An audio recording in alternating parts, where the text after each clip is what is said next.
महाराष्ट्र में साल के आखिर में विधानसभा चुनाव होने हैं, लेकिन चुनाव से पहले सत्ताधारी महायुति में क्या चल रहा है, इस पर चर्चा तेज हो गई है। अजित पवार के बदले अंदाज ने गठबंधन में सब कुछ ठीक है या नहीं, इस पर चर्चा तेज कर दी है। हाल ही में अजित पवार ने राजनीति और परिवार को लेकर कुछ ऐसा बयान दे दिया जिससे सवाल उठ रहा है कि क्या महाराष्ट्र में एनसीपी अजित पवार हरियाणा की जेजेपी वाली राह पर तो नहीं है। गृह मंत्री अमित शाह ने हाल ही में बीजेपी और सहयोगी दलों के प्रमुख नेताओं के साथ बैठक कर सीट शेयरिंग विधानसभा चुनाव के लिए रणनीति पर चर्चा की है, जिसमें अमित शाह ने एकनाथ शिंदे की अगुवाई वाली शिवसेना और अजित पवार की अगुवाई वाली एनसीपी को सम्मानजनक संख्या में सीट देने का आश्वासन दिया। लेकिन अजित पवार ने गढ़चिरौली में जनसम्मान रैली को संबोधित करते हुए कहा कि कोई अपने परिवार को तोड़े, समाज को यह पसंद नहीं है। देखिए क्यों अजित पवार के बयान से महाराष्ट्र की राजनीति अब चर्चा में है।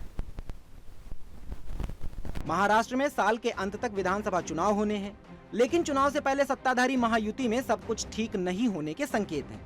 अजित पवार के बदले अंदाज ने महाराष्ट्र की राजनीति को चर्चा में ला दिया है।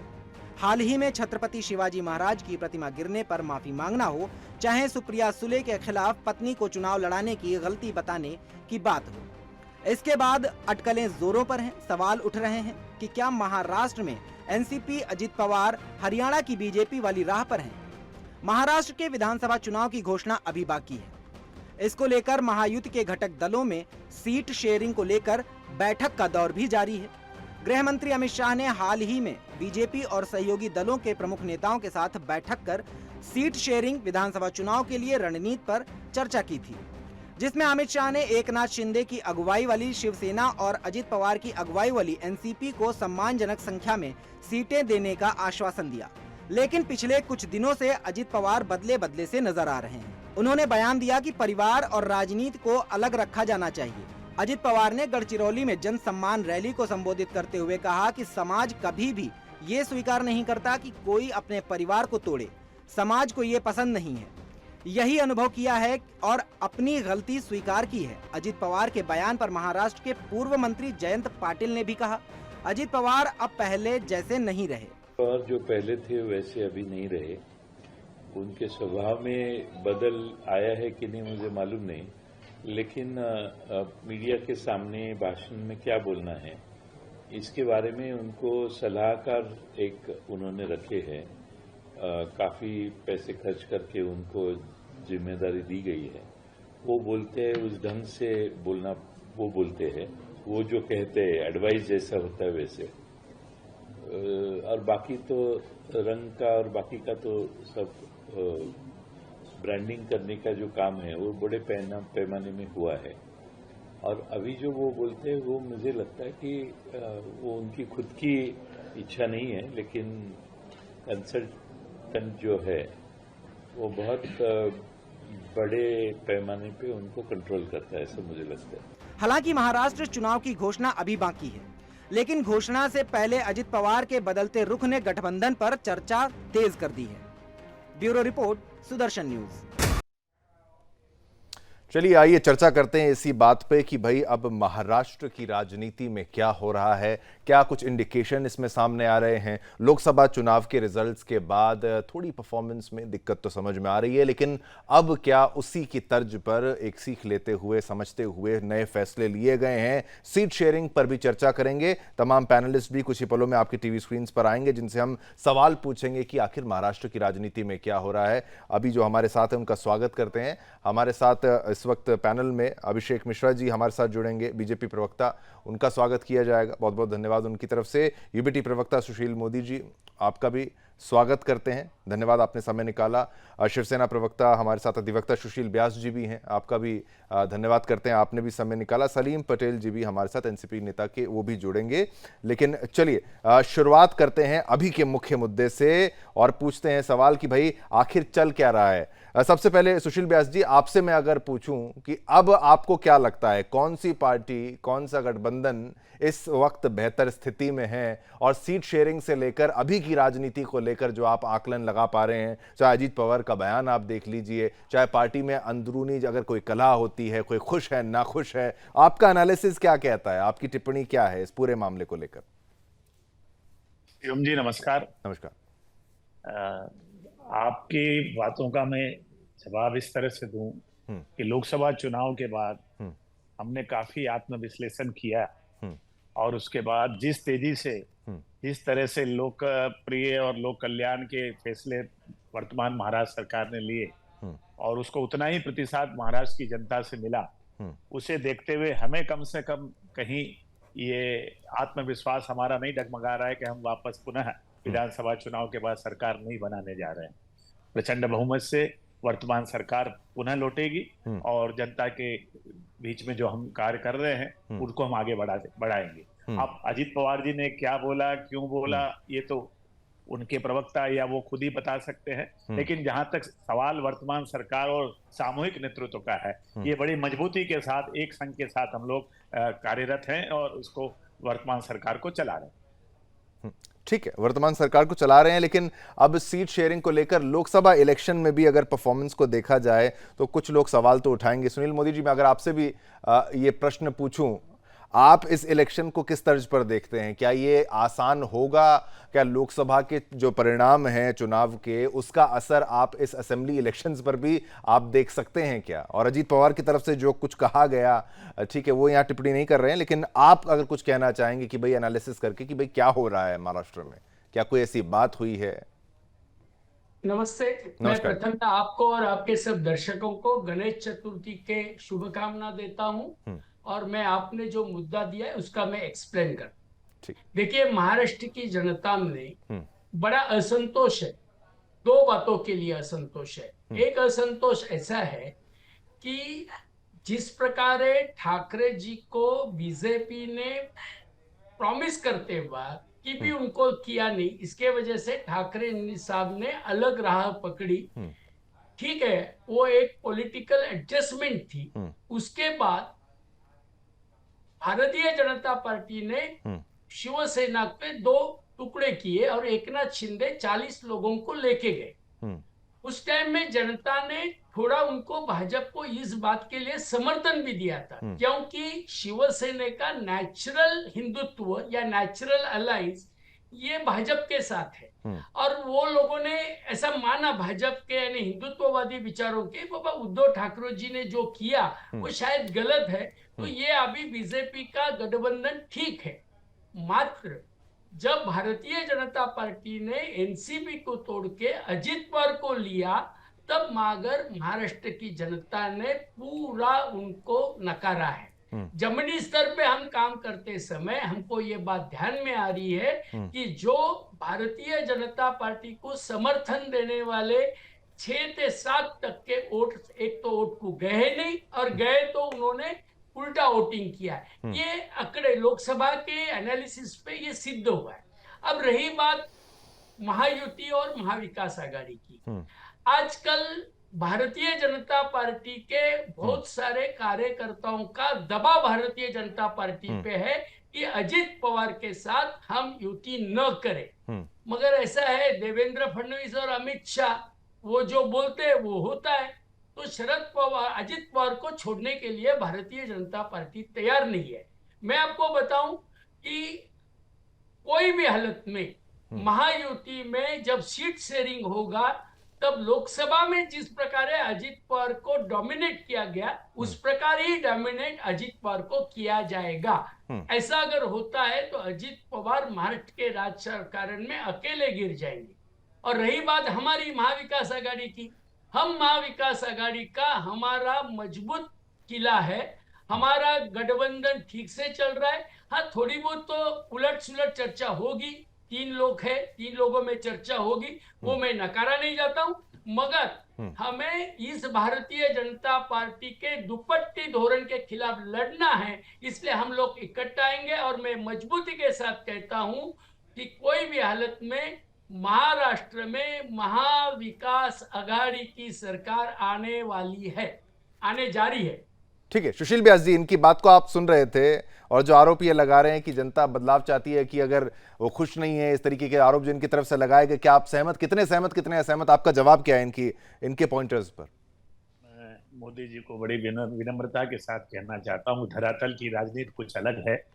अगर वो हाल ही में जितनी योजनाएं लागू हुई है महाराष्ट्र सरकार द्वारा, तो उसका प्रतिशत, चाहे वो बहनों के अंदर हो या युवाओं में हो या हायर एजुकेशन में बच्चियों को फ्री एजुकेशन का मामला हो, तमाम स्कीमें जो हैं वो लागू होने के बाद जिस तरह का प्रतिसाद मिल रहा है और जिस तरह पूर्व मुख्यमंत्री जिस पार्टी से मोदी जी बिलोंग करते हैं वो ऑनलाइन हुआ करते थे, कभी हमेशा फेसबुक लाइव, और वर्तमान मुख्यमंत्री आप देखते हैं सुबह पुणे में मिलेंगे तो शाम को लातूर में मिलेंगे और रात होते होते नागपुर में मिलेंगे, जनता के बीच में हमेशा उपलब्ध रहते हैं। ये इनकी सक्रियता है जो जनता को रास आई है, और वो जो उनकी सक्रियता को लेते जो उनकी लोकप्रियता बढ़ी है। अब हाल ही में कोई सर्वे भी हुए हैं उसमें देखे होंगे तो उनकी लोकप्रियता का ग्राफ बढ़ा है, और उसको लेकर के जिस तरह से वो सामूहिक नेतृत्व तीनों पार्टियों को लेकर के मजबूती के साथ आगे बढ़ रहे हैं। आज भी हमने देखा कोस्टल रोड का एक कनेक्टिविटी थी, उसका उद्घाटन अभी आधे घंटे पहले उन्होंने किया। तो ये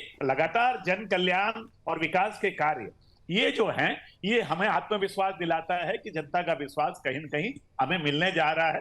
ठीक है, विपक्ष का अपना एक आकलन हो सकता है, उनका एक अपना चुनाव लड़ने के लिए अपने कार्यकर्ताओं को जोश दिलाने के लिए हो सकता है कि हम जीतने जा रहे हैं, लेकिन हम कहीं घमंड में नहीं है। हमारा आत्मविश्वास कह रहा है हमारे द्वारा किए गए कार्यों के कि हमें एक बार पुनः अक्टूबर नवंबर जब भी महाराष्ट्र विधानसभा के चुनाव होंगे प्रचंड बहुमत से युति सरकार आने जा रही है। पर सुशील व्यास जी, तो फिर ये लोकसभा में क्या ऐसी परेशानियां रह गई, क्या गलतियां रह गई और उसका क्या एनालिसिस किया गया है, उसके बारे में भी सोचा गया? आऊंगा मैं मोदी जी, आप पर भी आऊंगा मैं, पहले इनसे ये इनका ये उत्तर ले लूं यहाँ पर। हाँ जी व्यास जी। शिवम जी, लोकसभा चुनाव में 4 जून को जो मतगणना हुई, पहले उसको थोड़ा सा हम लोग अच्छी तरह से एनालिसिस कर लें। ठीक है। पूरे महाराष्ट्र में 46.3% मिला है हमको, और हमको यानी युति को, और 46.6% मिला है महाविकास आघाड़ी को। पूरे महाराष्ट्र में मात्र 2 लाख करीब वोटों का फर्क है, और 152 के करीब विधानसभा क्षेत्रों में महाराष्ट्र विकास आघाड़ी उस समय थोड़ा सा एज लिए हुए थी। 132-34 विधानसभाओं में युति आगे थी। उसके बाद तमाम जिस तरह से तेजी से काम महाराष्ट्र में हुए, जिस सक्रियता के साथ वर्तमान सरकार और उनके उप मुख्यमंत्री, मुख्यमंत्री, मंत्रियों ने काम किया, उसको देखने के बाद आप भी इस चीज को मानेंगे कि बदलाव हुआ है, और उस बदलाव को देखते हमें वो आत्मविश्वास दिलाता है कि हम निश्चित रूप से उन आंकड़ों को बदलने जा रहे हैं। उसमें कोई बहुत ज्यादा फर्क दोनों गठबंधनों में नहीं था, और वो बदलाव आया है, और वो हमें आत्मविश्वास से प्रेरित करता है कि हम लोग आने वाले अक्टूबर नवंबर के विधानसभा चुनाव में जीतते जाए। पर उदाहरण के लिए जैसे मुंबई में मान लीजिए महाविकास आघाड़ी ने भले 4 सीट जीती हो, लेकिन युति के वो वोट जो थे वो 2 लाख ज्यादा थे। आप समझे ना? तो ये भी कहीं न कहीं हमें आंकड़ों को भी देखना होगा, और आंकड़े तो बदले नहीं जा सकते। वो तो ना तो शिंदे जी की पार्टी बना सकती है, ना मोदी जी की पार्टी बना सकती है। वो तो इलेक्शन कमीशन ने जो उस दिन गिन लिए आंकड़े, वही उसमें कोई बदलाव होना नहीं, वो तो हमारे द्वारा मैनिपुलेट होंगे नहीं। और उन आंकड़ों को हम लोगों ने किस तरह से आकलन किया है, और उसमें किस तरह से मेहनत करके जनता के बीच में जाकर के अपनी साख को बढ़ाने का काम हम लोगों ने पिछले 4 महीने में किया, वो जनता के सामने है, कहने की कोई उसमें जरूरत है नहीं। और हमें वो विश्वास दिलाता है कि हम लोग एक बार पुनः अक्टूबर नवंबर जब भी विधानसभा का चुनाव इलेक्शन कमीशन अनाउंस करेगा, हम लोग उसको जीतने जा रहे हैं। ठीक है, तो आप कह रहे हैं जीत यहाँ पर आपके हिसाब से जीत पक्की है। सुनील मोदी जी, आप कुछ कहना चाह रहे थे, बीच में अपना कोई काउंटर रखना चाह रहे थे, लेकिन ये कह रहे हैं कि ये ठीक है, आपकी बात लेंगे, लेकिन ये कह रहे हैं कि भाई जीत तो हमारी पक्की है, तो फिर क्या कुछ तो बेस। हाँ, मैं 2 बात का आपको एक उदाहरण देना चाहता हूँ।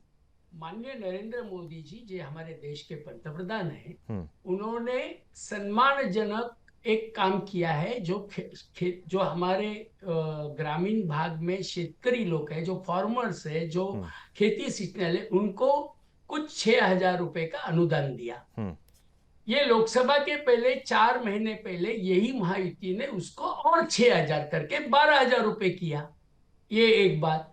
और माननीय पंतप्रधान मोदी जी ने गरीब लोगों को, मिडिल क्लास लोगों को पूरा अनाज मुफ्त दिया। ये दोनों योजना का तो लाभ महाराष्ट्र की जनता ने लिया, तो भी लोकसभा में वोटिंग वो तबके के लोगों ने मोदी जी को नहीं दिया है।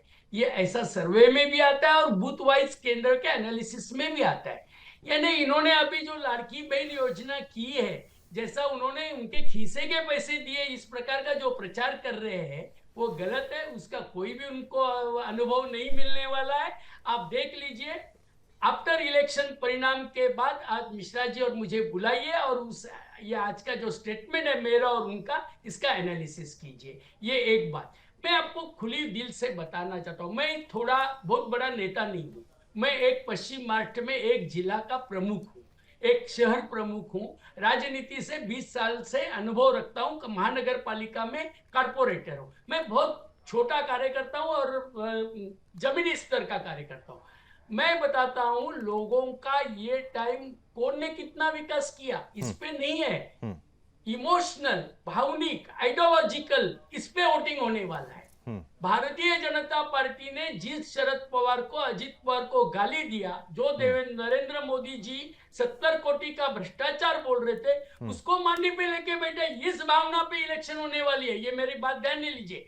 उद्धव जी ठाकरे को, बाळासाहेब ठाकरे का एक वोटर्स है, ठाकरे जी के बेटे को जिस प्रकार फंसाया गया, उस मुद्दे पे वोटिंग होने वाली है। आप लिख लीजिए, कोई विकास पे वोटिंग नहीं होने वाली है, कोई भावनिक नहीं, केवल आइडियोलॉजिकल और इस प्रकार के भावनिक पे होने वाली है। और मैं आपको बताता हूं, लोकसभा में मोदी थे बोल के 17 जगह आए, मोदी थे बोल के, अब तो मोदी नहीं है। मैं आपको लिख के रखता हूं, 180 से 200 के दरमियान महाविकास आघाड़ी आने वाली है, ये बात मेरी लिख के रखी। ठीक है, लिख के, सुशील जी क्या लिख के रखेंगे आप, क्या मानेंगे इनकी बात को? मोदी जी मेरे से वरिष्ठ हैं, मैं इनकी बात को कुछ कहना नहीं चाहता कुछ, लेकिन प्रजातंत्र में मोदी जी जो आप कह रहे हैं उस तरह से मतदान नहीं होता। लोकसभा के कुछ मुद्दे अलग होते हैं, विधानसभा के मुद्दे अलग होते हैं, और जिसका जिक्र आपने किया महानगर पालिका, नगर पालिका के चुनाव के मुद्दे अलग होते हैं। लोकसभा में किस मुद्दों पे मतदान हुआ वो उसको एक तरफ करें। महाराष्ट्र का जो चुनाव अगर आप जानते हैं तो यहाँ के परिप्रेक्ष्य अलग होता है। यहाँ कोऑपरेटिव मूवमेंट है, लोकलाइज है, कैंडिडेट के आधार पे होता है, जिले वाइज मुद्दे होते हैं, और उसको चलते हमारा एक अपना असेसमेंट है कि हम लोग सारी चीजों को देखते हुए और सामूहिक नेतृत्व में जिस तरह से आगे बढ़ रहे हैं, निश्चित रूप से हमारा आत्मविश्वास हमें विश्वास दिलाता है कि हम आने वाले चुनाव में प्रचंड बहुमत से जीतने जा रहे हैं। अब सवाल मोदी जी का लोकप्रियता, वो तो आज भी कायम है, आपके कह देने से या मेरे कह देने से कम ज्यादा नहीं है। मोदी जी आज भी देश के सर्वमान्य नेता हैं, थे और आगे भी रहेंगे। तो ये ठीक है, एक विपक्ष का इसमें जिसको आप रिप्रेजेंट कर रहे हैं आकलन हो सकता है। और आपने जो कहा चुनाव के बाद, निश्चित मुझे खुशी होगी चुनाव के बाद भी आपसे इसी सुदर्शन चैनल पर बैठ करके अपने आंकड़े बताते हैं, और आप भी मुझे लगता है कि अपने आंकड़ों के साथ आकर के हम लोग उसमें बहस में हिस्सा लेंगे। हाँ ठीक है, नहीं बहस में हिस्सा। अच्छा सुशील जी, मैं अगर आपसे ये पूछूं कि भाई जब पिछले लोकसभा की बात की जाती थी, उस चुनाव के दौरान ये भी आरोप लगाया जाता था बीजेपी के द्वारा कि ठीक है बीजेपी की तरफ से कोई ना भी हो तो आप अगर बोलें कि भाई जो ऑपोजिशन था उन्होंने ये कह दिया था कि भाई जो बीजेपी यानी एनडीए को 400 पार का जो नारा है वो अगर चाहिए तो वो संविधान बदलने वाला एक थ्योरी जो थी वो पास कर दी गई थी इनके द्वारा। तो बीजेपी ये कहती है, एनडीए कहती है कि एक भ्रम फैलाया गया था वोटर्स के मन में। तो अगर कोई ऐसी मिस इन्फॉर्मेशन की बात आपको लगता है पिछली बार हुई थी, अगर इस बार भी होती है, तो क्या उसके लिए कोई प्लानिंग की गई है, या अगर फिर से कह दिया गया वोटर्स के मन में एक भावना पैदा कर दी गई? मोदी जी आप पर भी मैं आऊंगा, लेकिन ये एक पॉइंट रखा गया था कि 400 पार क्यों, तो विपक्ष कहता है 400 पार इसलिए चाहिए। और अब चलिए आप जो स्टेट इलेक्शंस हैं तो थोड़ा सा जो अगर पास में इलेक्शंस होते हैं तो थोड़ा बहुत असर आता है। तो व्यास जी उसको उस परिप्रेक्ष्य में कि भाई लोगों तक मैसेज कन्वे भी तो हो, फिर क्षेत्रीय मुद्दे तो आएंगे लेकिन ये नेशनल मुद्दा भी तो हमेशा रहता है। शिवम जी, एक चेक को आप बार बार एनकेस नहीं कर सकते, ठीक है। लोकसभा चुनाव के दौरान कांग्रेस और उनके साथियों ने कॉन्स्टिट्यूशन की किताब दिखा करके एक नैरेटिव सेट किया कि 400 पार इसलिए किया जा रहा है कि हम लोग संविधान को बदलना चाहते हैं। तो थोड़ा सा इतिहास में हम जाएं, जिसका जिक्र वर्तमान लोकसभा के गठन के बाद लोकसभा अध्यक्ष ने और माननीय प्रधानमंत्री जी ने सदन में भी किया कि अगर किसी ने कॉन्स्टिट्यूशन के साथ खिलवाड़ किया तो वो 42वें संशोधन के माध्यम से श्रीमती इंदिरा गांधी जी ने किया था, जो पूरे संविधान की मूल रेखा को ही बदल दिया।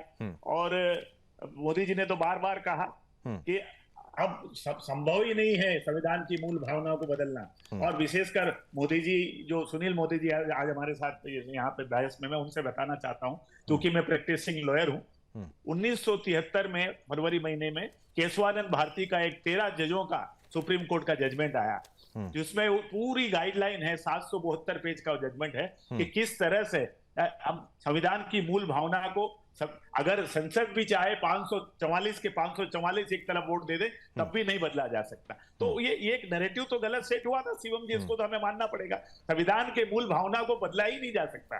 तो ये जो उसका निश्चित रूप से कुछ खामियाजा हमें मिला, जिसको हमारे नेताओं ने सार्वजनिक रूप से माना। अब उससे हम सजग हैं, उससे सावधान हैं, इस तरह का कोई गलत नैरेटिव फिर सेट ना हो, उसके लिए हमने बिल्कुल प्रिकॉशन लिया है और उसको लेते हुए आगे बढ़ेंगे। और रही बात, अब संविधान को बदलना नहीं बदलना, ये कोई राज्य सरकार के हाथ में तो है नहीं, वो तो लोकसभा का चुनाव था। अब राज्य सरकार के हाथ में जितने अधिकार होते हैं उन अधिकारों पे चर्चा होगी और उन अधिकारों को लेकर के हम लोग सजग हैं और इस तरह का कोई गलत नैरेटिव फिर विपक्ष सेट नहीं कर सके, इसकी हम बिल्कुल उसको ध्यान रखेंगे। ठीक है सुनील मोदी जी, अब ये जो प्रश्न था ये जरूरी भी था कि भाई इस बार की विपक्ष की तरफ से कोई संदेश ऐसा दे दिया जाए कि भाई बीजेपी का मन ये करने का है, वो करने का है, या फिर एनडीए का मन ये करने का है, महायुति का ये करने का है। तो उसके लिए भी क्या इस बार क्या सेम चीज, सेम पैटर्न ये कह रहे हैं कि हर बार एक ही चीज से नहीं जीता जा सकता? आपका इस पर प्रश्न, फिर महाराष्ट्र के लोकल मुद्दों पर भी आऊंगा। संविधान जो मुद्दा है वो अभी आने वाले महाराष्ट्र के इलेक्शन में बहुत बड़ा मुद्दा नहीं रहेगा। संविधान का मुद्दा ये राष्ट्रीय पातली पे था। आप मुझे ये बताइए, ये मुद्दा आने का वजह क्या है? बीजेपी के बहुत सारे जो एमपीज है उन्होंने अलग अलग स्टेटमेंट दिए, इन रिकॉर्ड पे। ठीक, नरेंद्र मोदी जी, अमित शाह जैसे लोगों ने बोला है कि 400 प्लस होना चाहिए। लोगों की स्वच्छता ये क्यों होना चाहिए? अगर उन्होंने ये नहीं बोलते थे हमें मेजॉरिटी चाहिए, हम सत्ता में आना चाहते, 400 प्लस आना ये घमंडी बात थी। और वो घमंडी किस लिए थी उसका हमने पर वो संविधान ही बदल जाएगा, ये बात तो फिर ये नैरेटिव तो आपकी तरफ से, आप ही की तरफ से। उनके लोगों ने, आपके कर्नाटक के एमपी का सुना क्या आपने? उन्होंने बोला है चलिए कि हिंदू राष्ट्र, देखो हिंदू राष्ट्र बनना और नहीं बनना ये संविधान का विषय नहीं, ये लोगों का भावनिक विषय की चर्चा हम यहाँ पर कर रहे थे कि इस बात सीट शेयरिंग से लेकर तमाम वो मुद्दे, उस पर क्या मत रहेगा, क्योंकि लोकसभा चुनाव के पैटर्न पर तो सवाल हमने पूछ लिए, लेकिन अब लोकल मुद्दों पर भी हम यहाँ पर सवाल पूछेंगे। कुछ ही पलों में टीवी स्क्रीन पर आपके पैनलिस्ट दोबारा आएंगे जिनसे हम ये सवाल पूछ रहे थे कि आखिर इस बार महाराष्ट्र में किस फॉर्मूले पर सीट शेयरिंग से लेकर पिछले जो वाद विवाद चल रहे थे, वार पलटवार का दौर भी जो चलता रहा, संविधान की भी चर्चा हमने यहां पर कर ली, लेकिन अब इस बार महाराष्ट्र में क्या है। तो मोदी जी भी हमारे साथ है और लीजिए और भी हमारे साथ प्रवक्ता इस वक्त है, अभिषेक मिश्रा जी भी हमारे साथ इस वक्त हैं। अभिषेक जी, इस बार मुद्दे क्या बड़े रहेंगे और साथ ही साथ सीट शेयरिंग को लेकर क्या कितना कुछ फाइनल हो चुका है, और मुख्य मुद्दा कि भाई किसानों का मुद्दा, वो तमाम मुद्दे, उसकी ओर किस लेवल पर ध्यान दिया जाता है, क्योंकि महाराष्ट्र में किसान का मुद्दा भी बहुत बड़ा है। सीट शेयरिंग की जहां तक बात है, बहुत तीनों पार्टियों में अच्छा सामंजस्य बैठ चुका है। ठीक है, कई सीटों पे लगभग तालमेल बन चुका है। जो अन्य सीटें हैं उस पे जो राष्ट्रीय नेतृत्व है भाजपा का और जो अपने एकनाथ शिंदे जी, अजित पवार जी के बीच में बातचीत चालू है, तो पूरी तरह से गठबंधन महायुति महाराष्ट्र में मजबूती के साथ तीनों पार्टियां मिलकर, अमित शाह जी गृह मंत्री जी आए थे, उन्हें मुख्य नेता देवेंद्र जी, एकनाथ शिंदे जी, अजित पवार जी से बात की और तय हुआ तीनों पार्टी में किसी भी प्रकार का मनमुटाव कलह हटाकर तीनों पार्टियों को महाराष्ट्र की जनता की सेवा करने के लिए, विकास करने के लिए एकजुट होकर पूरी मजबूती के साथ, पूरी ताकत के साथ और जनता में विश्वास दिलाते हुए कि भविष्य जो है महायुति में है, भविष्य जो है भाजपा शिवसेना अजित पवार जी की एनसीपी में है, और ये इसके साथ ताकत के साथ लाडली बहन योजना और विकास के जो कार्य हुए उनको आगे ले जाके महाराष्ट्र की जनता की सेवा करें और सरकार बनाएंगे हम। अभिषेक जी, अजीत जी नाराज तो नहीं है क्या, ऐसा जो मीडिया में अब चल रहा है कि भाई उनकी तरफ से जो स्टेटमेंट आ गया है परिवार को लेकर, ये तमाम बातें हैं, इस पर कोई क्लैरिफिकेशन? नहीं, देखिए अजीत पवार जी का जो परिवार के विषय में बयान आया, उनका ये कहना था कि राजनीति के कारण परिवार में झगड़ा नहीं होना चाहिए और उनको इस बात का दुख है कि उनके परिवार में झगड़ा हुआ। ये उन्होंने एक सामाजिक राजनीतिक बात नहीं की, एक सामाजिक पारिवारिक बात, एक अपने परिवार के बारे में अगर कोई कहे कि मुझे दुख है कि मेरे घर में झगड़ा हो रहा है, इसको हमें अच्छा मानना चाहिए, समाज को अच्छा मानना चाहिए कि अगर व्यक्ति में रियलाइज हो रहा है परिवार राजनीति से बढ़ के नहीं, राजनीति परिवार से बढ़ के नहीं है, परिवार राजनीति से बढ़ के, अगर कोई अपने परिवार के प्रति प्रेम दिखा रहा है हम उसका सम्मान करते हैं, अजीत पवार जी का बयान राजनीतिक नहीं था, वो एक सामाजिक बयान था, अपने परिवार को लेकर बयान था। गठबंधन मजबूत है। अजीत पवार जी, देखिए एक बात बताता हूं, आपके सारे श्रोता जान जाए, हर डिस्ट्रिक्ट में एक नाथ शिंदे जी, अजीत पवार जी, देवेंद्र फडणवीस जी मिलके जाते हैं। हर डिस्ट्रिक्ट में जनता आती है, तीनों नेता मिलके गवर्नमेंट की स्कीम बताते हैं, एक प्लेटफॉर्म पे तीनों नेता प्रचार करते हैं। तो जो ये झूठी बातें फैला रहा है कि कोई नाराज है, कोई मनमुटाव है, ये ग्राउंड में असत्य है। ग्राउंड पे तीनों मिलके काम कर रहे हैं। मैं खुद भाजपा प्रवक्ता हूं, हमारे पदाधिकारियों की तीनों पार्टी की मीटिंग हो चुकी है, कई समन्वय बन चुका है, कार्यकर्ता मिलके काम कर रहा है। तो ये परसेप्शन विपक्ष बनाना चाह रहा होगा। अब अभी गृह मंत्री अमित शाह जी आए थे, सबकी बैठक साथ में हुई, एकनाथ जी भी थे, अजीत जी भी थे, हमारे भाजपा के शीर्ष नेता थे। तो सब एक है, गवर्नमेंट स्कीम में भी एक है, गवर्नमेंट के कार्यक्रमों में तीनों नेता एक है, तीनों पार्टी एक है, जनता के सामने भी एक है। ठीक है। और कुछ ये भी मीडिया रिपोर्ट्स हैं कि 21 सीटों को लेकर पेंच फंस रहा है क्या वेस्ट महाराष्ट्र में, पश्चिम महाराष्ट्र में, क्या इसको लेकर भी कोई आप कहेंगे? इंदापुर, कांगल, आदमपुर, ये तभी। हाँ ठीक है, बोलिए अभिषेक जी, क्या कहना चाहिए? 17-18 तारीख के आसपास सितंबर में फाइनल मीटिंग्स हो जाएगा। ठीक है। सभी पार्टियों को जितना उनके अभी विधायक हैं और जितना विनिंग क्राइटेरिया के आधार पे सीट का बंटवारा भी हो जाएगा। 17-18 तारीख से अभी बहुत दिन नहीं है, 4-5 दिन ही बाकी है। उसके बाद सारी समस्या, ये जो 21 सीट 20 सीट, ये कुछ पत्रकार ऐसी बातें फैलाते हैं, मैं आपको स्पष्ट कर दूं, सीट शेयरिंग बहुत एमिकेबल होगा। जैसे अब लोग नहीं, फिर अभी भी चल रहा है, आप कह रहे हैं अभी भी चल रहा है, एक तरीके से एक मोहर नहीं अभी 4-5 दिन, अभी फाइनल मीटिंग होनी है। मैंने कभी नहीं कहा फाइनल हो चुका है, मैंने कहा कुछ सीटों पे तालमेल बैठ चुका है, कुछ पे बनना बाकी है। 17-18 तारीख को फाइनल मीटिंग। मैं आपको जानकारी दे रहा हूँ, 17-18 तारीख को महाराष्ट्र भाजपा में और बाकी दोनों गठबंधन दलों की फाइनल मीटिंग है, वहां तय हो जाएगा। पर सुनील मोदी जी तो कह रहे हैं कि भैया बदलाव का समय आ गया है, जनता अब वापस वो लहर नहीं है, वो बात नहीं है पहली वाली है। तो उनसे भी सवाल पूछेंगे, लेकिन उनका जवाब भी दीजिए। नहीं, उसका मैं आपको जवाब दे दूं। 1 करोड़ से ज्यादा हमारी बहनों को लाड़की बहन योजना के तहत जो है उनको धनराशि, सम्मान राशि प्राप्त हुई। तो 1 करोड़ महिलाओं को विश्वास हुआ है कि ये महायुति सरकार महिलाओं को मजबूत करने वाली सरकार। महाराष्ट्र में आज ही मैं आपको एक खुशखबरी दे दूं, अब आप बंबई में गेटवे ऑफ इंडिया से एयरपोर्ट तक आधे घंटे में आ सकते हैं। अच्छा। बांद्रा वर्ली सी लिंक और जो कोस्टल रोड आज लिंक हो गया।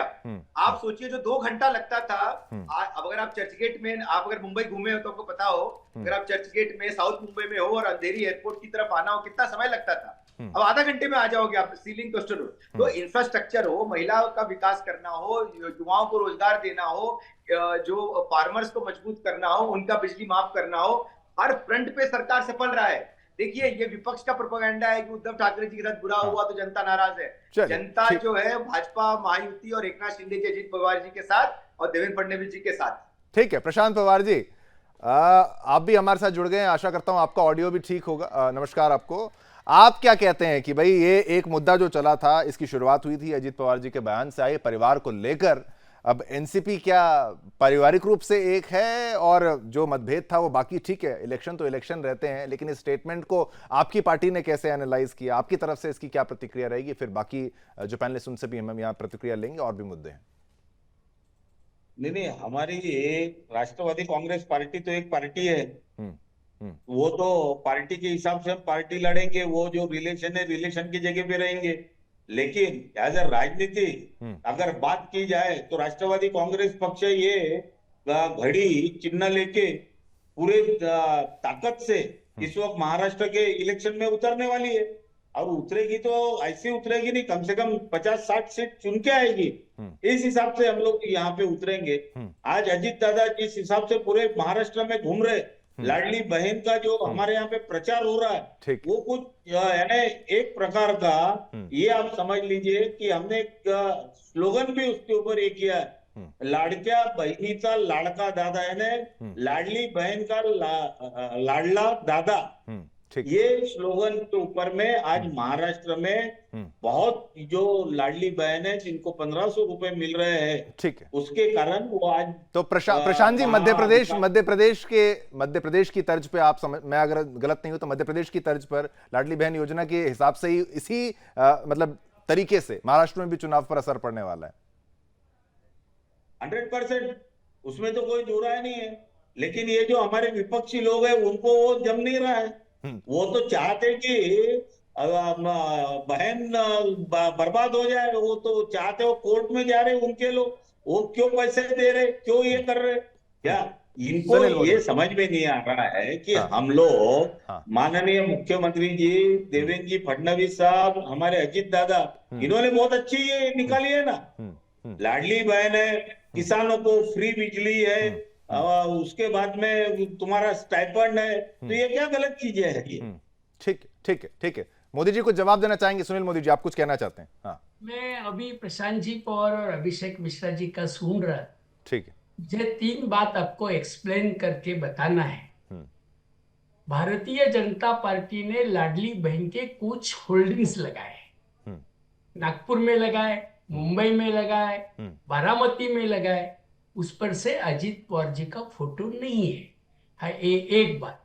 दूसरी बात, परसों अमित शाह जी आए थे, आज तक अमित शाह जब आए तब विमानतल पे स्वागत करने के लिए ये 3 लोग गए थे, उसमें अजीत पवार जी नहीं थे। अजीत पवार जाते समय अलग से अमित शाह जी के साथ मीटिंग को गए थे, एकत्र मीटिंग नहीं, ये मीडिया का बात है, आप देख लीजिए। और तीसरा महत्वपूर्ण आज मैं बताता हूं, आज जो सी लिंक का उद्घाटन हुआ है उसमें आज अजीत पवार नहीं थे। ठीक। तो अभी ये 3 इंसिडेंट देखने के बाद विपक्ष नहीं बोलेगा कि अजीत पवार का और इनका नहीं जम रहा है करके? पवार जी, और अजीत पवार ने जो स्टेटमेंट दिया है, ठीक है, दो 3 स्टेटमेंट दिए, वो स्टेटमेंट को आधार लेके हम बोल रहे हैं, ठीक। ये एक बात। और एक एक्सप्लेन करता हूँ, ये लाडली बहन वगैरह क्या इनके खिस्से में के पैसे दे रहे नहीं है, वो खेती के भी पैसे दिए थे तो भी लोगों ने वोट नहीं दिया है। चलिए, ठीक है, मैं फिर से बोलता हूँ, ये भावनिक इलेक्शन होने वाली है। चलिए, थोड़ा कुछ मेहमान लेट जुड़े थे, लेकिन सभी से बराबर का समय का अभाव था, माफ कीजिएगा। बहुत बहुत धन्यवाद करना चाहूंगा प्रशांत पवार जी, आपने मुख्य मुद्दा तो रख ही दिया। सुनील मोदी जी, आपका भी धन्यवाद। मिश्रा जी, आपका भी धन्यवाद। और हमारे साथ शिंदेगुट से सुशील व्यास जी भी जुड़े, आपका भी बहुत बहुत धन्यवाद। इसी के साथ इस कार्यक्रम में इतना ही। मुझे यानी शिवदत्त मेहता को आज्ञा दीजिए। थोड़ी देर में आपको फटाफट अंदाज में फास्ट खबरें दिखाएंगे।